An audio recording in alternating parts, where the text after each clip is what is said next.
sema jambo tatu.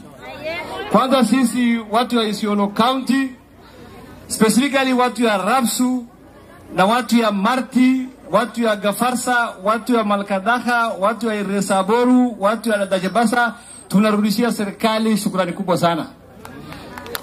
Since Kenya ipate uhuru, watu ya Rapsu hawajawahi ona nini? Si ni kweli? Miaka 10 ya uhuru stima ilikuwa inawekwa, lakini hawakuwa wanajua kama iko dunia inaitwa Rapsu. Si ni kweli? Sasa Rapsu wako na stima. Tunashukuru sana. Ya pili, tunashukuru rais wetu kwa sababu ya kupatia Northern Kenya the biggest infrastructural project ya barabara. Kutoka Isiolo mpaka wapi? Mpaka Mandera. Na nimesikia kijana wetu wa nyumbani pia anajua hii majina kama Rais Ruto. Si mmesikia? Si ameitaja? Sema Isiolo mpaka Matogashe. Si ndio? Mpaka Isiolo mpaka kuna mawe anarekebisha hata mpaka Matogashe. Naona anajua hata kuliko mimi. Na huyu ni kijana wa wapi? Ya nyumbani, si ndio? Si ni jirani ya watu ya Rapsu. Ndio unaona amesema atahakikisha shida katikati ya Rapsu na wanyama pori itafanya nini? Itamalizika. Na hata kama haitamalizika, saa ile wananchi wanaumia, lazima walipe fidia yao. Tumekubaliana? Ndio unaona fidia leo imefanya nini? Imekuja hapa. Mimi nataka kuambia watu ya Kina. Mimi niliomba rais soko akaamua kutupatia. Naye nyinyi mmeleta siasa kwa nini? Kwa hiyo soko.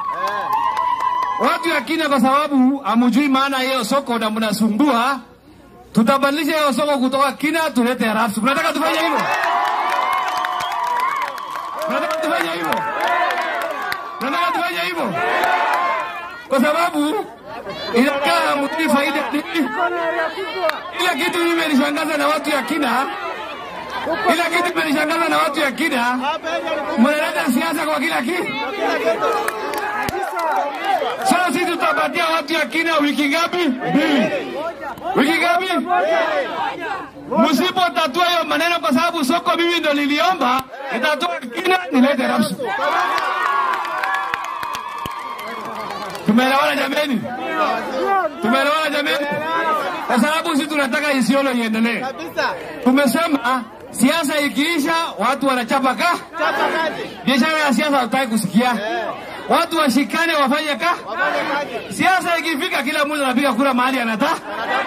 Bora kura yote iingie kwa Rais William Samoei Ruto. Ingine tutakanyangana sisi. Si ni kweli? Ingine huko chini gavana Imerebe MP tutakanyangana. Lakini tunataka kura yote ya Isiolo County ingie kwa debe ya William Samoei Ruto. Tunaelewana jameni? Na mimi naomba viongozi wa Isiolo County kwa unyenyekevu mingi sana, watu wakishikana eneo yao inafanya nini? Inaendelea. Watu wakikorogana eneo yao inafanya nini? Inabakia nyuma. Siasa ikifika tutapiga siasa. Hatujui hata kama tutakufa kama tutafika hiyo wakati. Lakini lazima tujiulize, kwa hii miaka 5 umepatiwa fursa, utahudumia watu na njia gani? Ukitoka watu watasema wewe ulifanya kazi gani? Si ni kweli? Mimi ikifika 2027 nitakuja Rapsu niseme nimefanya nini? Si ndio? Deputy President na President watakuja wasema wamefanya nini? Mjumbe atakuja asema amefanya nini? MCA atasema amefanya nini akishikana na gavana, si ndio? Si ni kweli? Alafu wananchi watafanya marking scheme. Kama ulilala kwa classroom unaenda nyumbani. Kama ulifanya kazi unarudi. Lakini hatutaki tabia ya siasa, usubuhi siasa, saa 8 siasa, saa 10 siasa, unalala siasa. Hiyo ni upumbavu. Tumeelewana? Sababu ya Isiolo County kubakia nyuma miaka hiyo yote ni siasa ya kijinga. Na lazima tumalize hiyo siasa.